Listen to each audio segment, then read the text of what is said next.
retail real estate from the supply perspective is right now at one of the weakest. I think we don't see many developers coming forward to put up new projects. This is primarily because of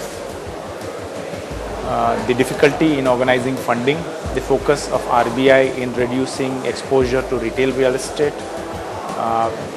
Retail being an asset class in which the returns come only after the developer is fully invested, it sometimes becomes not the best asset class to be invested in. So developers at this current stage, when they are under a cash crunch, tend to favor residential development to retail development.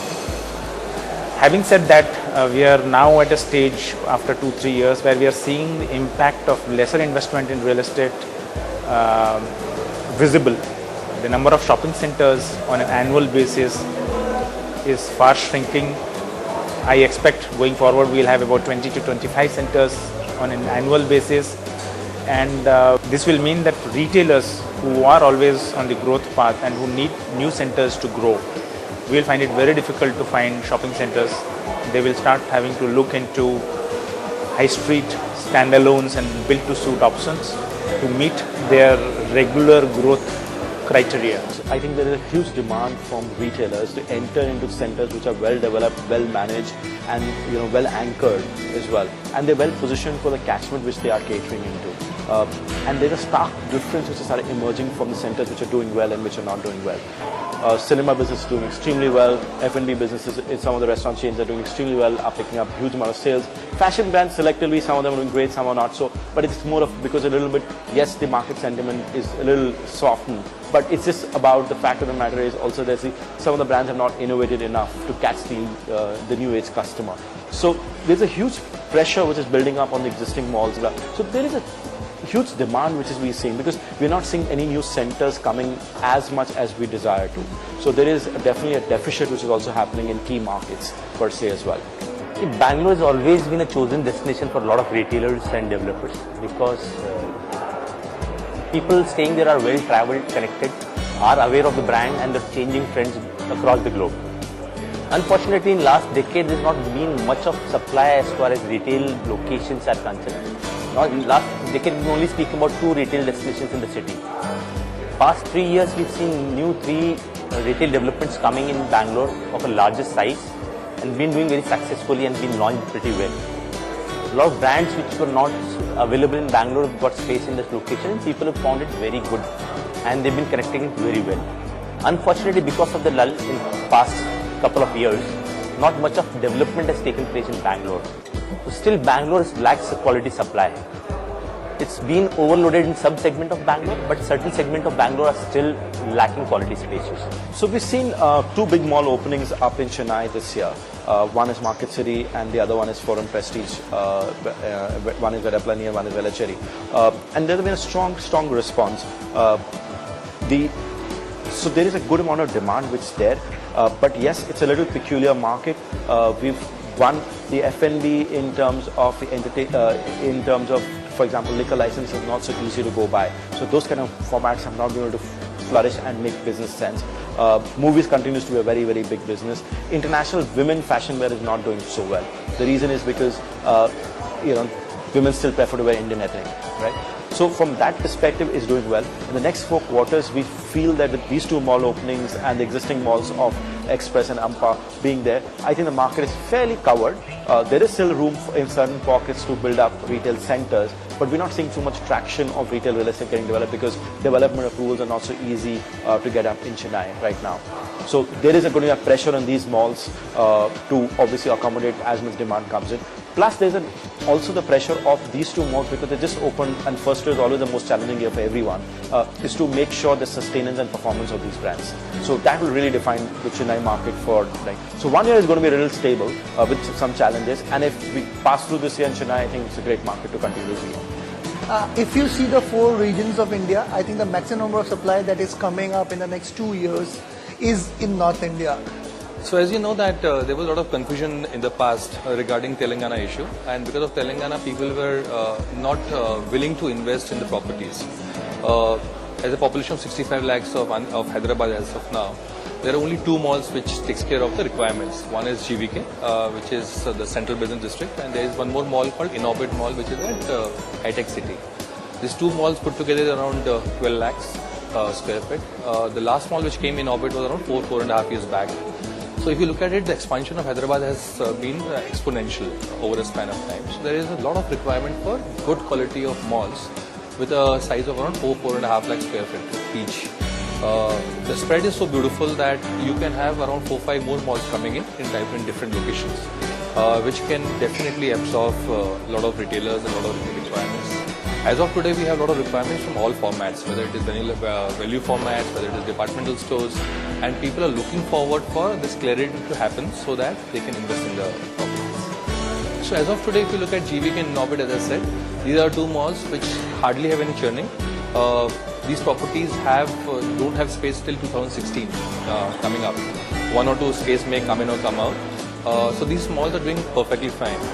There are two more malls which are coming up. One is Manjeera Trinity at Kukatpalli, which is now the most densely populated area.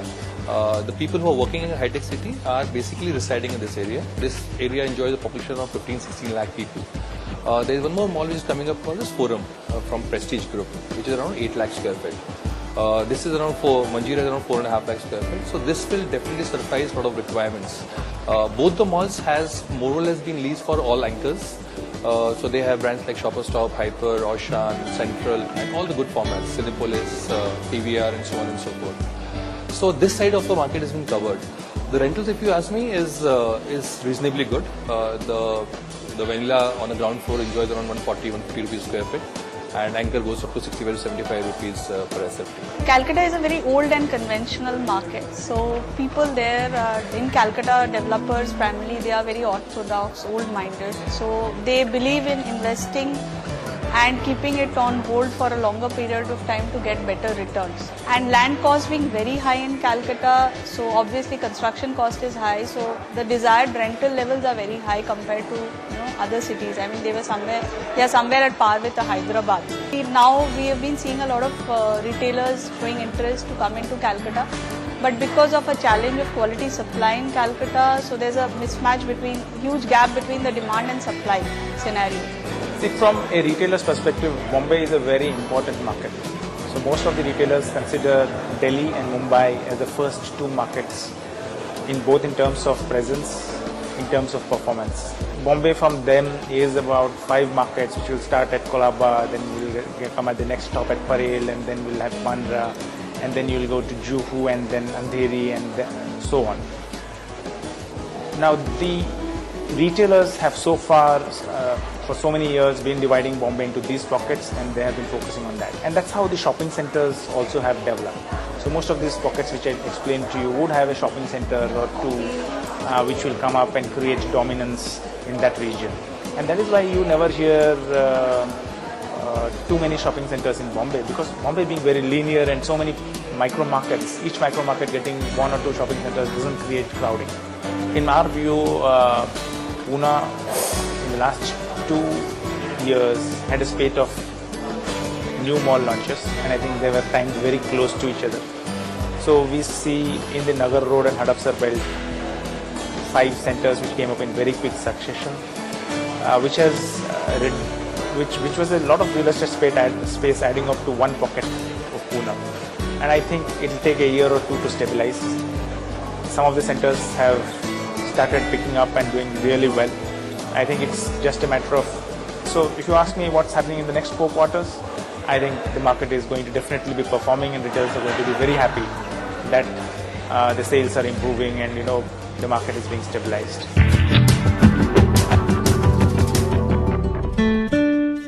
So the consumer now clearly knows exactly where he wants to go and shop, where he needs to go in. The malls, yes, are making a lot of effort to market themselves and get the customers in, but really the customers knows exactly in each of the markets where the mall has been operational for 1 or 2 years, he knows exactly where to go in. I think what is making a difference between one mall to the other is the softness. The hardware in terms of the design or getting the right tenants is like a given. So if that is there, the customer knows he will come. But it's the soft factors which is differentiating between one to the other. It's like services, convenience. For the women who are going in, is how easy to get in and get in, parking access, concierge services, this softness of available of variation in terms of retail also experience. It's not only national brands which also have catered to the different aspects, whether it's a nice salon which takes care of it, a health club which is also very important in some of the key locations as well. So you can see those differences coming in, and which is making a difference in the soft services which are making a difference. So definitely the consumer is very evolved. The consumer is as evolved in any Western economy, fully developed anywhere in the world. So he wants the best. He's got exposure to what the latest trends are, because two things which have significantly happened in the last 2 years. Internet has reached many more people through phones and tablets. So everybody knows what's happening across the world. So on television and internet, everybody knows what's the latest trends, which are the hottest brands, what are the hottest trends which is there. Secondly, the access of online fashion, both domestic online fashion and international. You can buy from Gap today an Indian rupees on a US website. So you go to the Gap website, you can actually log in, it will display prices in Indian rupees and it will deliver to your house. So the customer is saying, when I can go buy Gap, maybe a little more expensive to get it shipped to India, but if I can go buy Gap or a brand like those, or I can go to international brands and they're ready to list in Indian prices as well. I mean, it converts them, it shows them in Indian prices and delivers to my doorstep. He said that means I can buy from across the world. So he's evolved. So he's buying the latest things across the world and he's getting it at doorstep. Some of the Indian brands have taken that league and evolved themselves. A lot of the Indian brands have still not reached that level. And you see that they are slowly, the concept of the store is not evolved. They're still looking tired. Some of those stores have to match up to the international standards. The developers, also the number of malls which between 2007 and 2013, if you look at Mumbai, Delhi or Bangalore, the quality of residential which has improved is far. We're having, luxury was one thing. Today we have branded residences. People are talking about huge amount of services to come in those apartments where people are living, whether it's laundromats, whether it is concierge services, whether it's a creche, whether it's a small miniplex inside the apartment complexes, whether it's fully fitted apartment with the best Italian kitchen range which is available in terms of equipment and the ovens and the refrigerators and the built-in kitchen and the wardrobes and the others. But in the retail experience, when we're looking at it, is the shopping mall, we're still shopping in the malls which are aired in 2005, 6, 7. So we're still on the 2007 model. We've not seen a 2013 model of a mall yet. One or two. But the demand is far higher.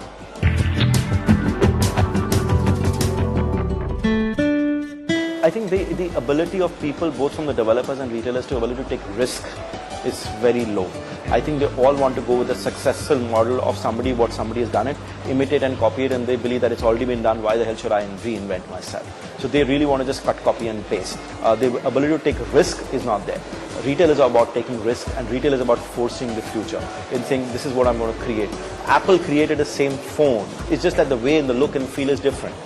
Like we've seen companies like Nokia lose market share to companies like Samsung and Apple. The reason is why? Because somebody innovated faster and made it smarter, and somebody did.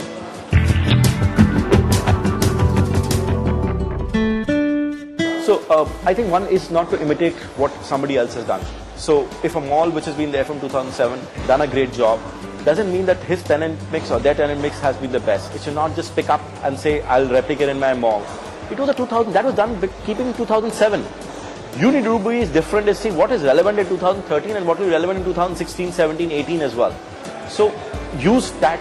Secondly, the fact of the matter is that keep that flexibility in your retail also.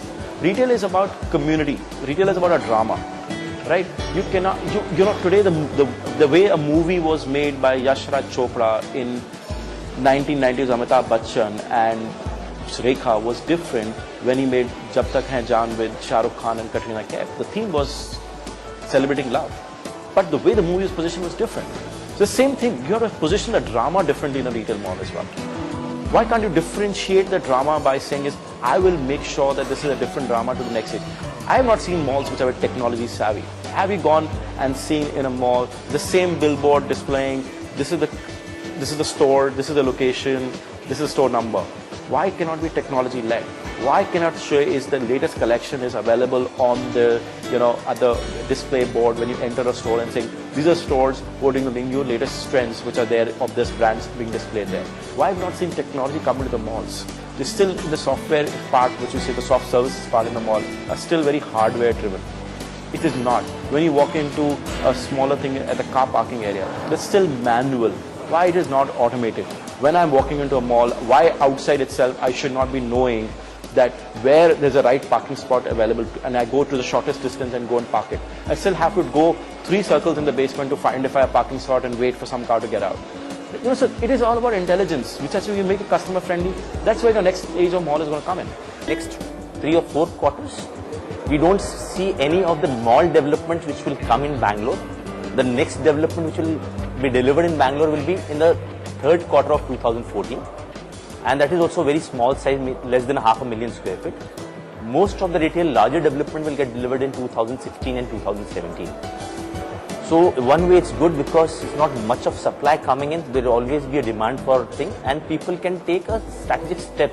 What should be the size, how much should be the trading, and can take a calculated decision so that you don't go for a larger space and end up bleeding or not performing well. It will be a calculative decision which people will start taking. So I think the next trend which will hit the market for next 1 year will be calculated decision as far as the location, the sizes, the trading densities and the offering which they can be available. See what happens when you got larger areas, larger format like I said, you tend to take larger spaces. So your average trading density reduces. Then your performance levels goes down.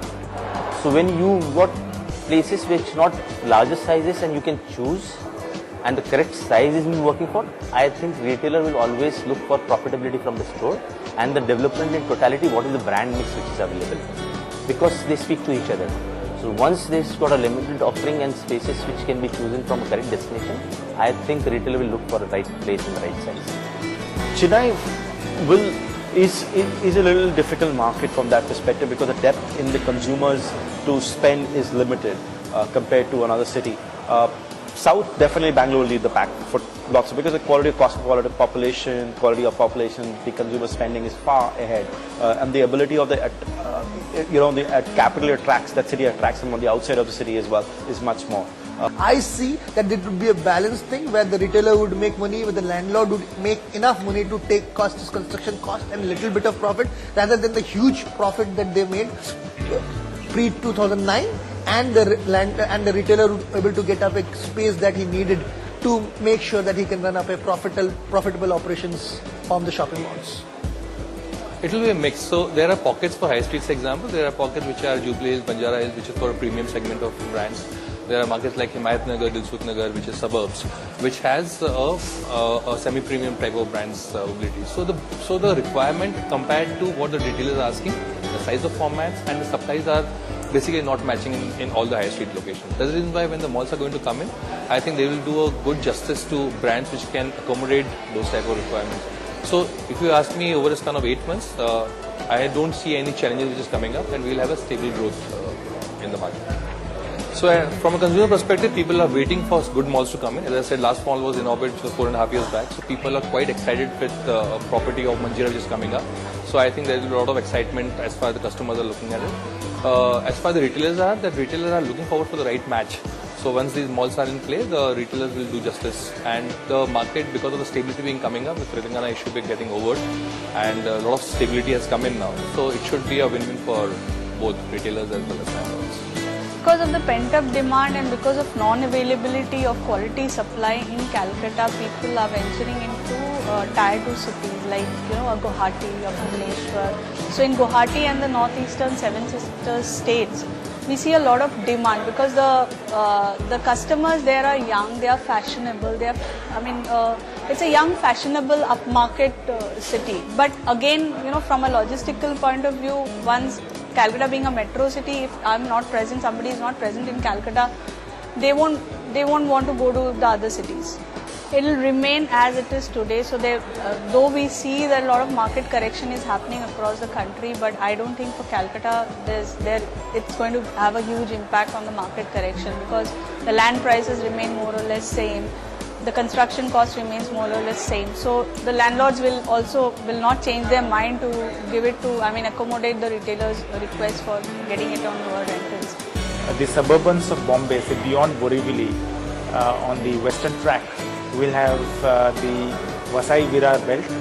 It's a new municipality. It has over 2 million population, and completely ready for retail. The house prices, the real estate prices in that place will be an average of 60 lakhs, and that's the right catchment for modern retail to go in and serve.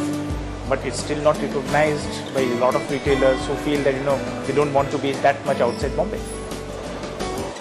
Similarly, you come onto the other side, you have Vashi, Panvel and New Mumbai as an emerging catchment, which maybe some shopping centers have come in and is getting this recognition.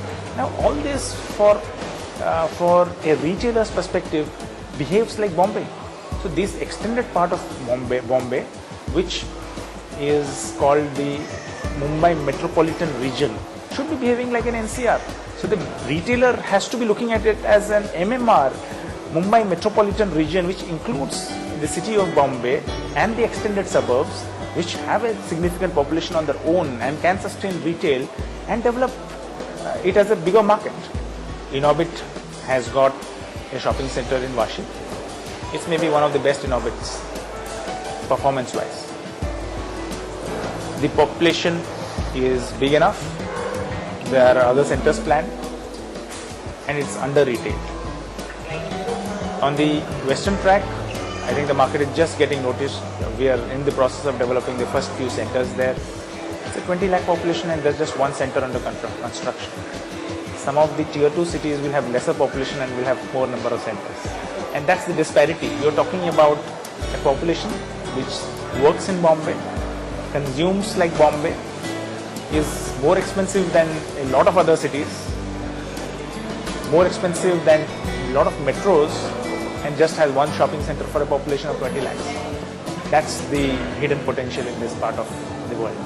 As at right now, we are seeing a very dearth of supply. So I don't think many projects are coming up. Every year we would be adding 1 or 2 projects in the entire MMR region, if you may say that. And this is very less for a city of this size. 2 projects in a year is very less, considering that there's still an under-retailed belt and every retailer has the intention to grow further. But I don't think prices are rising. I think the retailers, since there is no supply, whenever the supply comes, the retailers are cautious. Bombay still gives them great performance compared to other cities, and so the rates are high. But I don't think they're rising because of this supply constraint. I think they're constant. One half of Pune, where these 4 centers have come up, stabilize. The population is growing exponentially in these markets, so it's going to become more robust and retail is going to develop. And there are other growth corridors of Pune which will start seeing centers. These are again under retail. So for example, Pimpri, Chinchwad, which is a municipality in itself, is under retail. We're going to see 1 or 2 centers come up within the next 24 months. Aund is going to have a center of its own, which is again doesn't have a center of its own. It's at least a 600,000 population. I see Pune growing geographically along 2-3 directions. Pimpri, Wakad, and I see those will be the new growth corridors when it comes to newer retail developments. Pune fortunately is having reasonably priced real estate for being able to create these shopping centers, and I think the new population which is coming in because of this spurt and growth in the IT is going to be an ideal catchment, an ideal consumer for the retailers in times to come. Essentially, in the next 2 years, definitely in tier 1 cities, I can tell you it's going to be a completely landlord-favored market, friendly market, because of lack of quality space being built in the past. So there's as I said, there's existing pressure on the existing malls and a few key malls which are coming up. There's existing pressure for every retailer to get into. But it's not going to be landlord-friendly in saying at the cost of the retailer. So it's not going to be one versus the other. Yes, there is an advantageous position which is going to the developers. He can now choose which retailer he wants in there and what. But he cannot do it at the cost and saying because there's lack of space and I'll charge you double the price now, or I'll charge you much more higher. So it's not going to be at the cost of the retailer, but yes, it'll give him the landlord more choices to open up to and saying I have 2 or 3 people to choose from, or I have better options in terms of getting into my product today. In tier 2 markets, the challenge is a little different. It is going to be a tenant-friendly market. Neither is going to be neither going to be a tenant-friendly market, neither going to be a developer-friendly market, because we are not seeing the depth in the consumer there to increase their purchasing or the wallet spend on retail, particularly fashion or international fashion for that matter. They're still going and watching movies. They still would go and spend on F&B, which is QSR led. So the Pizza Hut and KFC and the Pizza, the Domino's and the others will still sell, or Subways will still sell. But if you do a fine dining bar, restaurant, sports bar, they're not willing to spend that money. They will not spend money in the international fashion. They'll still buy domestic fashion, or they'll buy a lot more ethnic wear, which is a high street led, really, not mall led. So there the challenge will continue for both the retailer and the developer. Because smaller cities, the demand, the customer is still not used to spending, or he's still a little wary, or the women specifically would still wear a lot more Indian ethnic wear than they would wear international fashion wear. So for international fashion wear to enter into these markets, still the market is much smaller. Our economy is going to go through an upside. We are going to get our growth rate back. We're going to have investment flow in. The current government policies are going to start having its impact. We're going to see consumptions on the rise, which means that the retailer will start getting more more sales, and then his profitability is going to increase. I can see this trend in many cities where the newer buildings on prime roads or the newer buildings which are coming up on arterial roads are being planned with retail space on the ground floor. And I think this is going to increase the supply. There will be a phase lag, because I don't think you will find the real estate immediately, but I'm sure this is the trend to come. Apart from that, I think we are also overlooking one fact. We were on the phase 1 of a development where we went ahead and launched shopping centers everywhere. Going forward, it is going to be very focused. So a developer will make up a retail center as a part of a mixed-use development. He will make up a retail center as an energizer of his entire development. He will make up a place as a retail center when he sees that it is more viable to do retail on a long-term basis. At the end of the day, the developer community also has to realize that retail is just not real estate. It's an asset class which is a little bit more complex. It's an asset which gives an annuity return, and it's a long-term sustainable development. So if a developer is looking at a horizon of 5, 10, 15 years, the minute he crosses and has a horizon of beyond 15 years, retail real estate is the asset class to be in.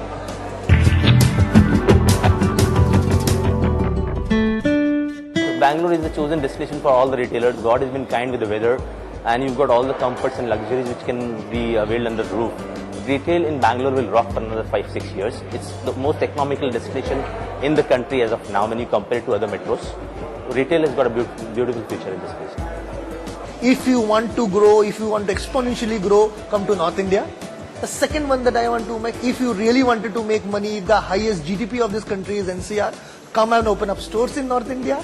And the last one is that if there are really good quality malls that are coming up, it's only in North India. We see a lot of, big retailers like, people like Future Group Central or Marks and Spencer's desperately wanting to come to Calcutta. So that is something which we should leverage on. So that is one. And from the developers' perspective, we would definitely want more developers to come in and understand the concept of malls and make more malls and make Calcutta more shopping friendly, because high streets are very limited in Calcutta. So there are hardly 3 high streets in Calcutta: Park Street, Kamak Street and Elgin Road. And there's Gadiat Market, which is an old conventional market. So you see a lot of old sari walas, dwellers operating from there for the last 50-60 years. So we would definitely, like to see more development from the developers' end to come out and, think of making malls like a South City or a Forum Elgin Road, or now the new coming mall like Quest, which is coming up. So, something like that to make Calcutta more customer friendly, retailer friendly, and a destination for shopping. I think this is one city which will see a lot of suburban development.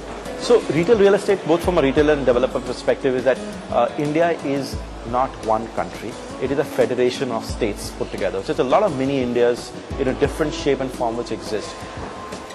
Both developers who can innovate their product when they're making a shopping mall for each city or a region which they're making it for, in terms of the immediate catchment, it has to be different. You cannot imitate what's worked in a Delhi and Bombay and put it in a Guwahati for that matter. From a retailer perspective, well, you cannot stock the same way, you cannot do the same sizing in terms of your stores, you cannot do the same formats, because those markets and customers behave very differently. the Bengalis will still love their fish, the North Indians will still love their chicken, and the South Indians will still love their rice, right? So you have to understand that these are individual communities. They may talk English, they may be well English educated, but they may not necessarily, wear or entertain in the same way a different set of customers in a different region would. So the headline is very clear. You have to develop a very adaptable and a flexible business model, both from a developer's perspective and a retailer's perspective. Whoever can do flexibility will succeed in this race, and who can't, then you'll be left, and you'll be left in the sense you'll not be able to build up scale.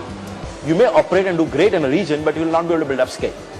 The retailer will be mature enough. We will have understood the market. We will have understood the people.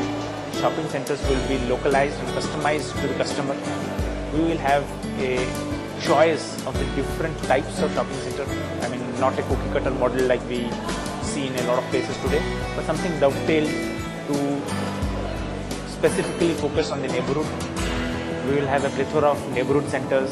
We will have regional centers which will have larger reach than the current centers.